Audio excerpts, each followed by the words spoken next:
Hello అండి, welcome back. ఈరోజు నేను ఆల్రిక్ వాళ్ళ స్కూల్లో వేసిన సన్ఫ్లవర్స్ని చూపిస్తున్నాను. చూడండి, ఇది చాలా తక్కువ టైమే, నాకు తెలిసి 2 monthsలో ఇవి వచ్చేసినాయి. చాలా తక్కువ టైంలోనే. ఇక్కడ చూడండి, పెద్ద పువ్వు ఉంది ఇక్కడ.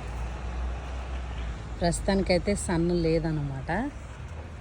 ఇక్కడ మబ్బుగా ఉంది. ఇది బడ్గా ఉన్నప్పుడు చూడండి ఎలా ఉంది. ఈ లీఫ్ అంతా కూడా ముళ్ళుగా ఉన్నాయి. చాలామంది సన్ఫ్లవర్ తోటల్లోకి వెళ్ళి దాన్ని ఏమంటారు, ఫొటోస్ తీసుకుంటారు. మరి ఎలా తీసుకుంటారో తెలియదు, ఎందుకంటే లీవ్స్ అయితే చాలా దారుణంగా ఉన్నాయి అన్నమాట. గుచ్చుకుంటున్నాయి, గులాబీ పూలు గుచ్చుకుంటాయి కదా, అలాగా. ఇది చూడండి, ఇది ఇంకొకటి. ఇవి స్ట్రాబెర్రీస్ అన్నమాట. చూడండి, ఇప్పుడు వస్తున్నాయి. అక్కడ చూడండి, ఒక స్ట్రాబెర్రీ ఉంది. స్ట్రాబెర్రీస్. ఇవి టమాటో వేసారు, ఇప్పుడు వస్తున్నాయి టమాటోస్. Thanks for watching.